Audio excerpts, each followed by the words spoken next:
Something massive is brewing behind the scenes in Chicago, and if you think this front office is done making moves, you are dead wrong.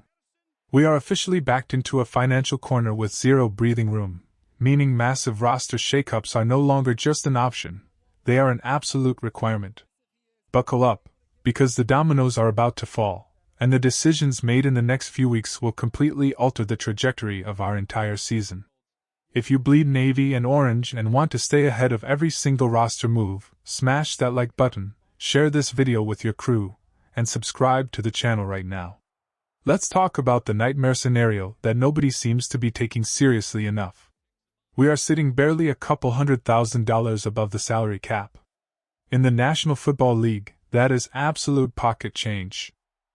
When Albert Breer dropped the list the other day outlining the teams living closest to the red line, seeing us right there at the edge was a massive, sobering reality check.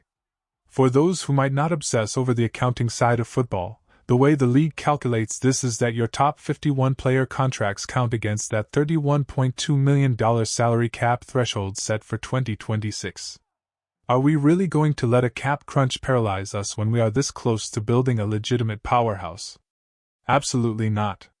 But the reality is staring us right in the face, and it is unapologetic. Even if the front office freezes right now, even if they refuse to sign a single free agent, even if they completely avoid any blockbuster trades, we still desperately need cash. The draft class alone is going to cost millions. Furthermore, teams require a substantial rainy day fund for the regular season. When the inevitable injury bug bites, or if a golden trade opportunity drops out of the sky right at the trade deadline, you need liquid cash to make it happen. Space must be cleared.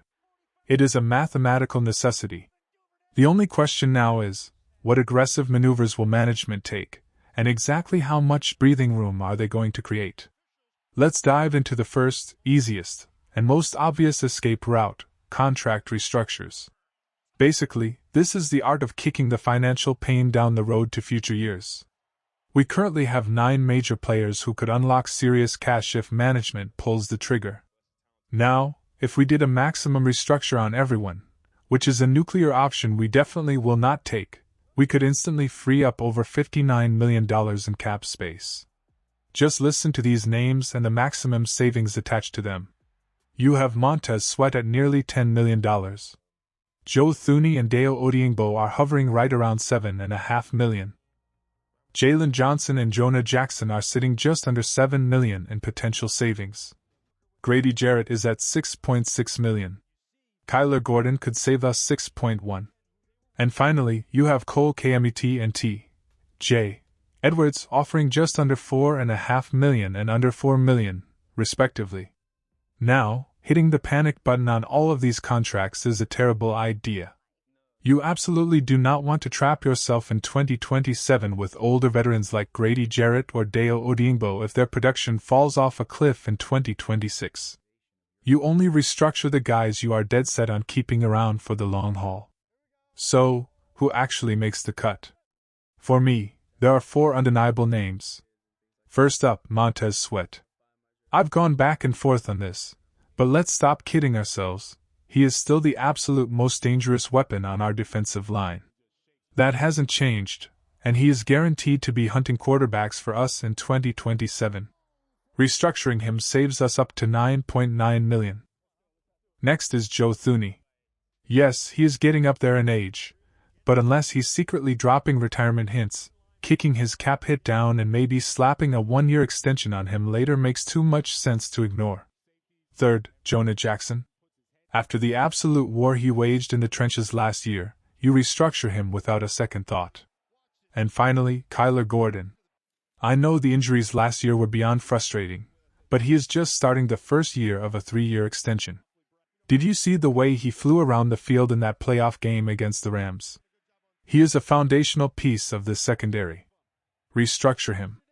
Boom. Just with those maximum restructures, we clear an easy $30.4 million. Realistically, the front office won't go that crazy with the restructures. They don't need to, and unless a megatrade is imminent, they probably pick just 1 or 2 guys to tweak, clearing maybe $15 to $18 million. That gives us enough to sign the rookies, stash emergency funds, and breathe easy. But what if we take the aggressive route and start shipping players out? This brings me to our question of the day, and I want every single one of you to head down to the comments right now. If you were the general manager, who is the one player you absolutely refuse to restructure if it means keeping them longer?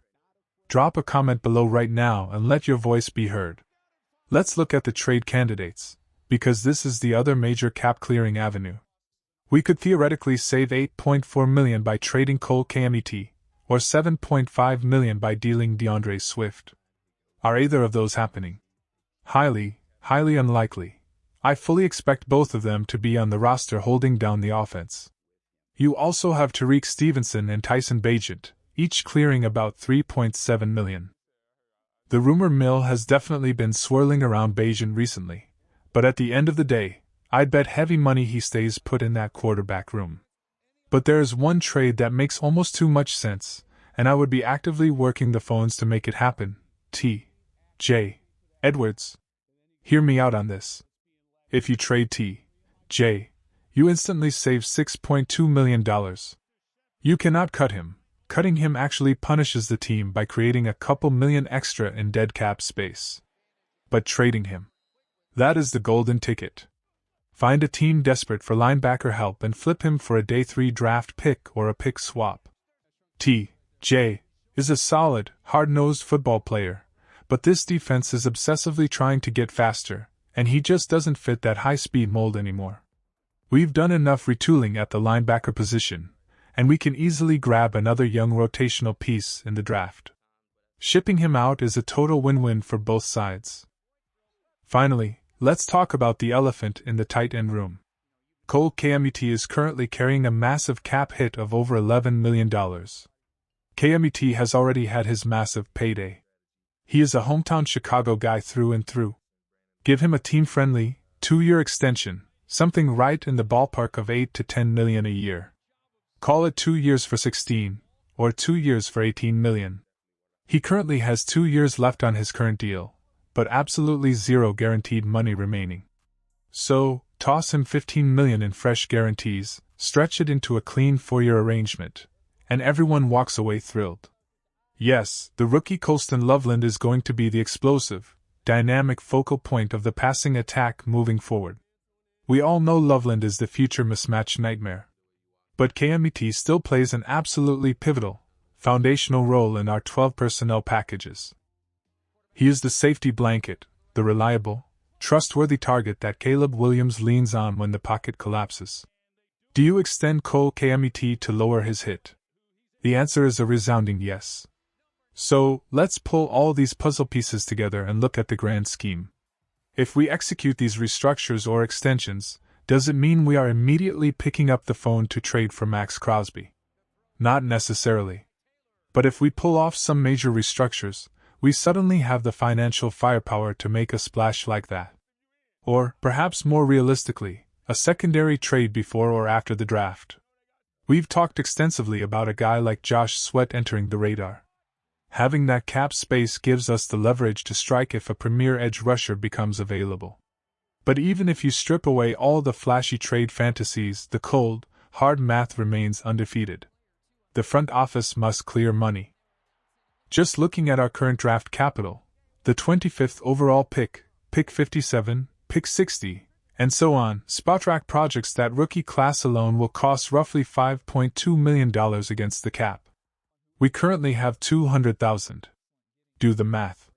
We have to clear a bare minimum of $5.1 million just to legally sign the guys we draft. Add on the $5 to $10 million required for in-season operations, signing practice squad guys, replacing injured starters, making emergency additions, and the required space starts piling up fast. The storm is coming. The roster is going to shift. The front office is officially on the clock to fix this math problem, and the moves they make will define our season. Stay locked in, because the breaking news could hit at any second.